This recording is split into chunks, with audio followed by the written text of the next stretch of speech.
এই মুহূৰ্তত ছাত্ৰ ছাত্ৰীৰ লগতে সকলো জনসাধাৰণৰ বাবে আহিছে বিগ ব্ৰেকিং নিউজ। পুনৰ আহিছে কেইবাটাও গুৰুত্বপূৰ্ণ খবৰ। কৰোনা ভাইৰাছে সমগ্ৰ দেশতে ত্ৰাসৰ সৃষ্টি কৰিছে। এতিয়াও প্ৰতিদিনে বহু লোক আক্ৰান্ত হৈ আছে এই মহামাৰীত, আৰু ইয়াৰ মাজতে আহিছে এক ভয়ংকৰ খবৰ।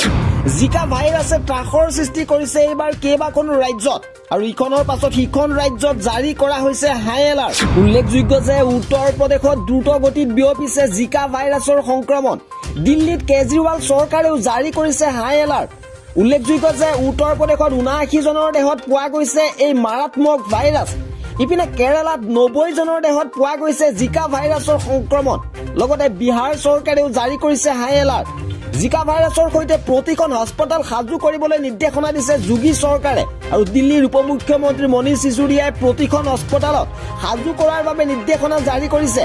লগতে উত্তৰ প্ৰদেশত জিকা ভাইৰাছৰ বিৰুদ্ধে আৰম্ভ হৈছে চেনিটাইজেশ্যন, আৰু মহৰ দ্বাৰা বিয়পে এই মাৰাত্মক ভাইৰাছ। জিকা ভাইৰাছৰ কোনো ভেকচিন বা ঔষধ নাই, আৰু ইয়াৰ বাবে প্ৰথমে জ্বৰ, খজুৱতি, চকু ৰঙা পৰা আদি লক্ষণে দেখা দিয়ে।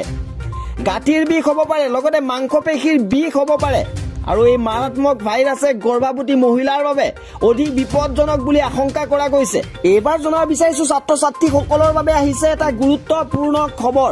12ৰ পৰা 18 বছৰৰ ভিতৰৰ কিশোৰীসকলে ল'ব লাগিব কভিডৰ ভেকচিন, আৰু শিশুৰ বাবে 1 কোটি ভেকচিন অৰ্ডাৰ দিছে মোদী চৰকাৰে।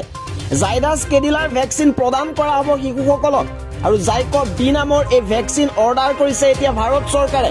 1 কোটি ভেকচিন অৰ্ডাৰ কৰা হৈছে প্ৰথম অৱস্থাত, আৰু আহমেদাবাদৰ কোম্পানী জাইডাছ কেডিলাক স্বাস্থ্য মন্ত্ৰালয়ে অৰ্ডাৰ কৰিছে ভেকচিন, আৰু ভেকচিন 3 পালি ল'ব লাগিব শিশুসকলে, আৰু ইয়াৰ বাবে 28 দিনৰ ব্যৱধানত প্ৰদান কৰা হ'ব এই ভেকচিন।